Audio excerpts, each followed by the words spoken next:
Nana, the way starting in and I think say by Limelight 2012 where secondary school for be omukono numbia and only Sasha nomni idea omodibe ba social media and this conversation came out. But public health education normal kakra course wa Naija binimo schools eco educating ya but nana e hu say awareness creation no ekofem bebre nti ama youth no ahyase a kyese dodo na ewum ti bi kra asua free secondary school no e de kwa na nze kra de etete se GHS for boys no bi kra ahyase a omuwura mu ane ade na these things tramadol de ye e ba yi ewumu a yehu se saadi ekoso okoka omosia ebi ni mo de fa connection e di nuru ba be wura Ghana but ye wo ba bi a ye ton re na o kan red no tramadol no another name anom de man ye red ciao ai to mo de normal bebre frafra na wo hwe wi kura wodin bebre o mo de ma no wi say bi friend ganja shasha e bi friend stone bi friend igbo din bebre be 30 no mo de ma no e bia ne ba bia bedura edin a mo de ma no o mo heroin no so ni nyina e bia wodin o mo de ma no na tramadol no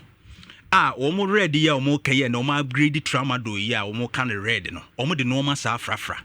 e be including diazepam so unim diazepam minimum blue hey o de abantie bi a Jeff that video bring it wa mix it enuro no na obehun se obehun se or the blue ni bi a den aka ho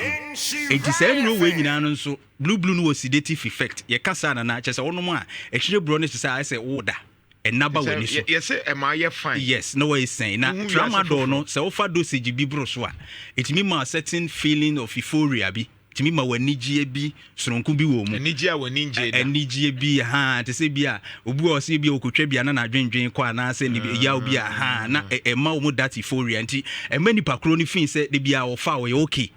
and e bi nso boys ni bia me no mu din komo no they will be able to tell us say ade no omo fa so a etimi ma wo mu enya mem enti Facebook dey no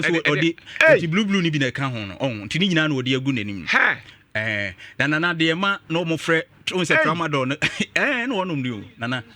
enti odi blue no na asa afra odi afra we no waka ni nyina bom prekope on say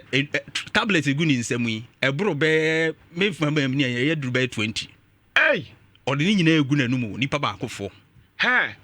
ti omo ye ni say o say omo ye ni say ya na a charge a mix it and na we a psychoactive substance ye ka psychoactive substance na ade enya nsunsuaso wo wadwene no edwumadie so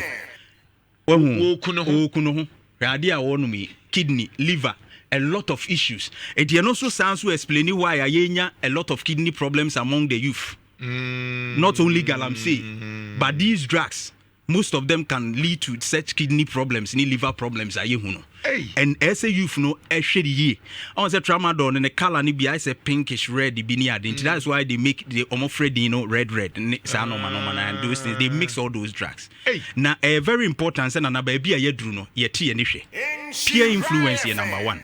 ye behwe enamfosem omodo omo ho bon namfum yakɔ school mu hwa na ebi no mo ye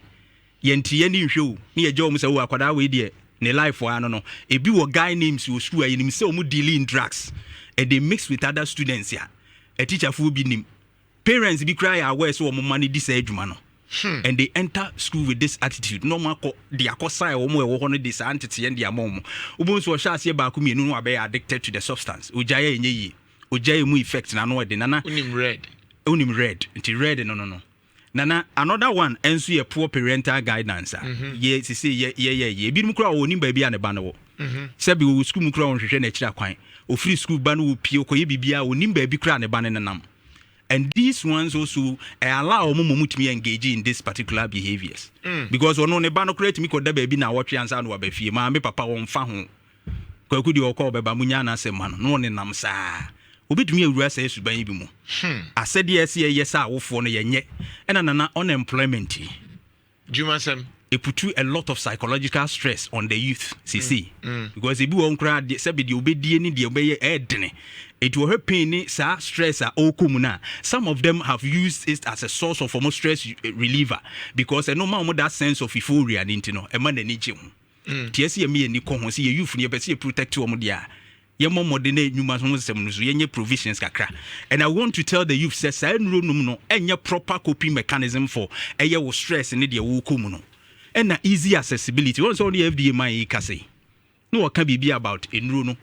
senke say enye say ye easily accessible ese nka cocaine doctor ese doctor na prescribe oni ehu say o condition no kura say na edru na no kura wa pharmacy ho no. These drugs is not supposed to be dispensed by even pharmacy technician and now it should be dispensed by even a pharmacist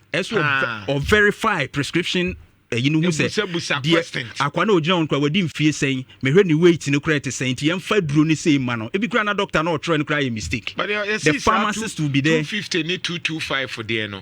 say bro so high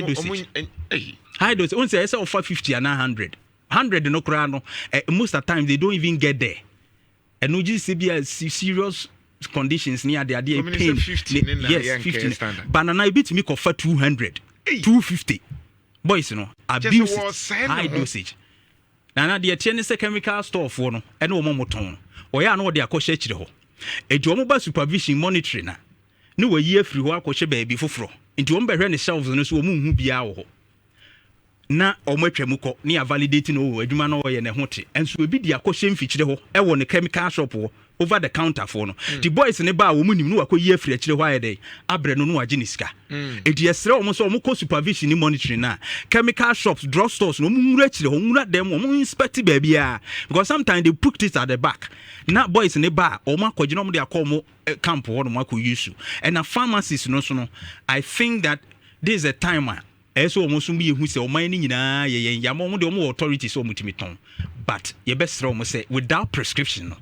ye ni I say ye mayu and the back kakra no ye nya you for e de da achi ni beja won and that is very important. These things can lead to mental disorders baby.